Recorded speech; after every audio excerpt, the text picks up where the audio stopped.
Okay. Hello all. My name is Jonathan Jones. I am Vice Chairman at Skills and Volunteering Cymru, also known as SVC. And welcome to SVC's Spotlight on Various Careers. Throughout the week, we will be having presentations from our partner organisations, giving us a little insight into their career path and how they are involved with volunteering. There are several talks that are specific topics, such as today. Today's presenters is Amika Busy and Alex Houston, both from Cardiff University, either as a project officer, Futures Connect, or as the career advisor. This is a pre-recorded video, so I'll just let them kick off. My name's Alex Houston, and I'm one of the careers advisors at Cardiff University.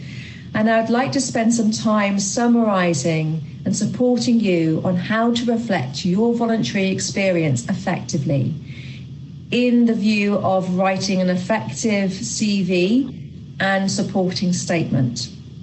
So, the aims and objectives today is hopefully by the end of this recording, you will understand to effectively use reflective tools to develop self-awareness and employability skills gained from your experience. Understand how to effectively evidence experience within a CV and supporting statement format.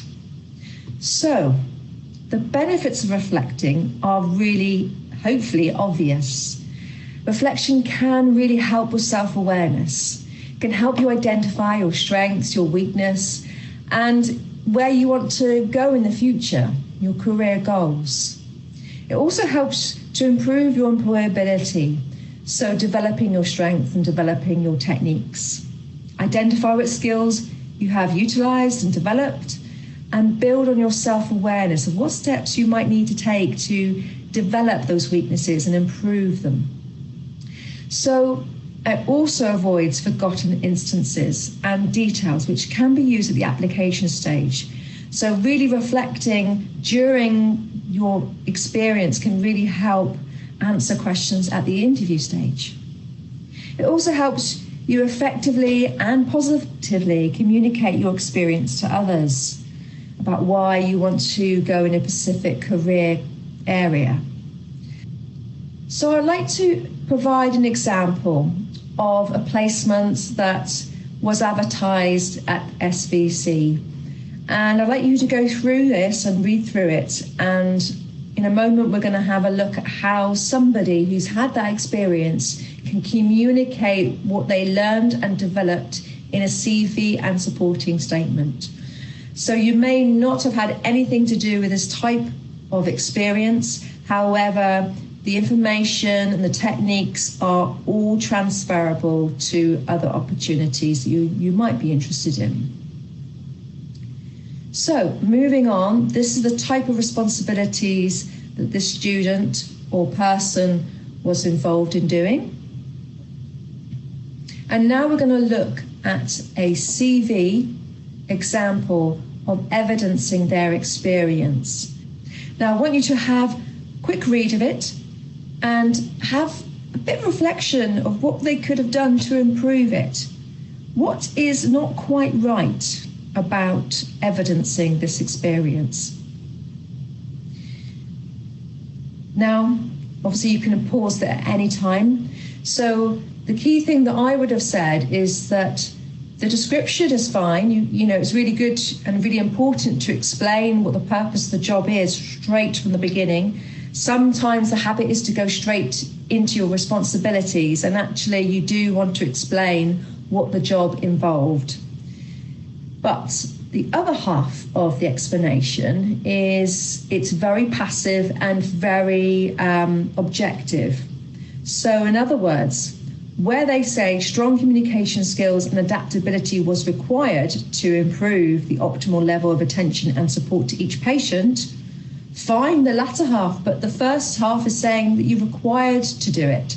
Doesn't mean that you achieved it, and it's not very positive in its language and proactive.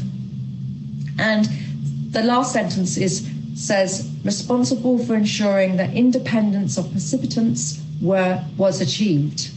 Now, responsible for ensuring doesn't imply that you actually did it or achieved it, and it doesn't say how well you did it. So it's a common mistake to explain that you gained specific skills because it's in your job description. You know, they've asked for communication skills and they've asked for attention to detail, patient support, so you've put it in, but it doesn't necessarily mean that you've evidenced it. So here's an alternative way of showing how you delivered. So delivered interactive activities for adults with mental health conditions in clinical and residential settings with the aim to enrich the lives of inpatients. Now that's the key thing there, and we'll look at that in a moment. Devised fun and interesting activities based on individual patient need. Contributed to the smooth running of the activities by prepping the space and supporting the adults during the session. Received positive feedback from hospital staff for my professional conduct and technique in building rapport quickly with patients and staff. Now, instantly, it gives the impression that you're proactive, that you are really aware of how you contributed to the service and to the patients. That's what employers need if you're going into a caring setting.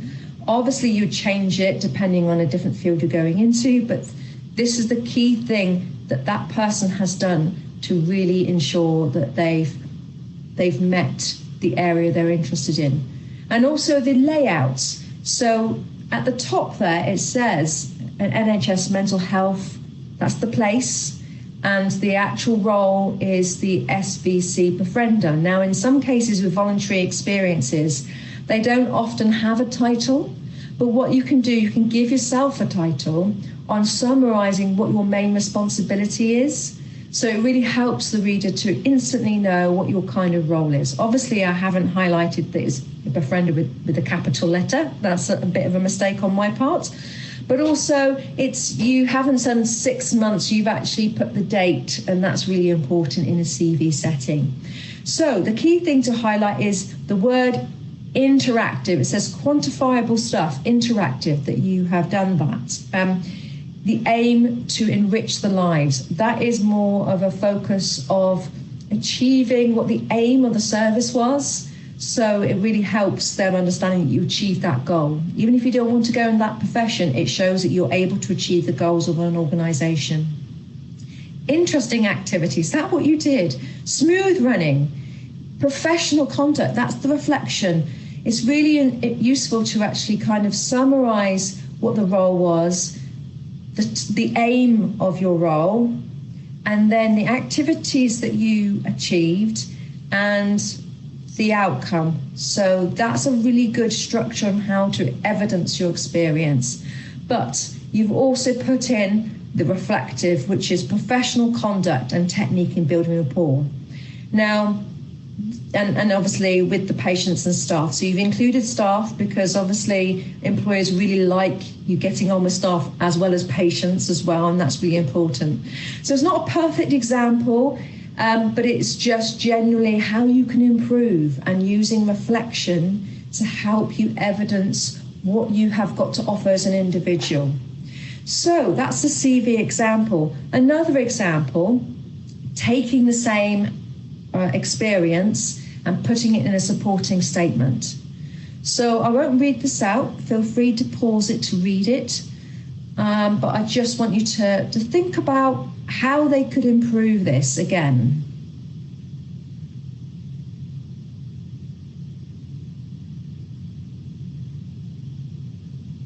Okay, so whilst on the NHS placement scheme, I was responsible, once again, my pets hate responsible, but it doesn't, you can still put it in.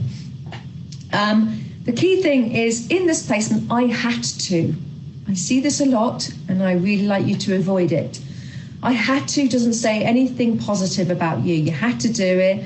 It's something that you were told to do. Doesn't say that you're a positive worker and you initiate things and you're proactive. So really avoid that wording. Also allowed me to develop, very passive. It allowed you. I'm not a fan of that wording, just to show that you are being proactive and supportive. The experience allowed me to develop is really not saying anything about your communication skills or leadership. Now, the key thing about a supporting statement comparing to a CV, it is a lot more on reflection. Now, the question is, do you know what role they're applying for in this job advert? Probably no, you probably won't know. And in the supporting statement, it's all about the job that they're applying for or the course that they're applying for. It's all about how your experience reflects to why you're applying for a position or a role. This is an alternative way to embed reflection into a supporting statement.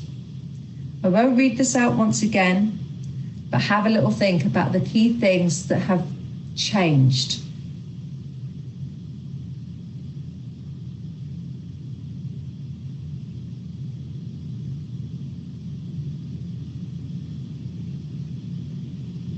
Okay, obviously you can pause it if you need more time. So the decision to pursue a career as a clinical psychologist was confirmed. So that's the reflection. It really highlights. Now, if it was an experience which made you change your mind, that's still positive. So if you've done an experience, you think, actually, I don't want to go into medicine, I want to do something completely different, you can bring that experience into that reflection in a positive way, obviously. But if you've had that experience, it was a positive experience, and it helped you decide that you really feel that you've learned a lot about it, but you feel like you want to go in a specific direction, then definitely reflect on that. And obviously, I enjoy devising and delivering. Bring in that reflection. I know it sounds very basic, but bring in that reflection to show that you actually do enjoy the activities that they did, if it's relevant, okay, for the role you're applying for. The aim to support them in the rehabilitation into living independent lives. That is the aim. And that's really, really important to embed that in, because what you're saying is that you really enjoy creating and achieving that aim, which is very similar to the job you're applying for, with a clinical psychologist role. And this will be the same if it's applying for the doctorate in clinical psychology. Now, I possess the natural ability to create a relaxed and welcoming environment. That's really key for being a clinical psychologist. So really know what it involves to be a certain type of profession and reflect on that. So it's not just reflecting on your experience, it's reflecting how it relates to why you're applying for the job and what have you got to offer the job.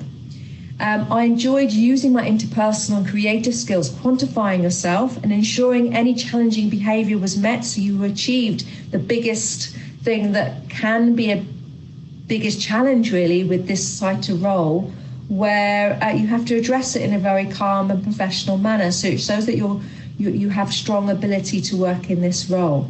So what you're doing for the employer or the recruiter, you're helping them see that you can fit into this role perfectly because you've reflected, you've made an informed decision that you are the right person for the right position. So that's really key in reflection in the sense of a CV and covering letter, but it's also you need to embed that in an interview setting. So really go over a few ideas of what you think you've learned and developed over your period of experiences. So these are excellent positive words that you can use to give the impression that you are a proactive, positive individual that is going to add value to an organisation, that you are an asset, not a cost.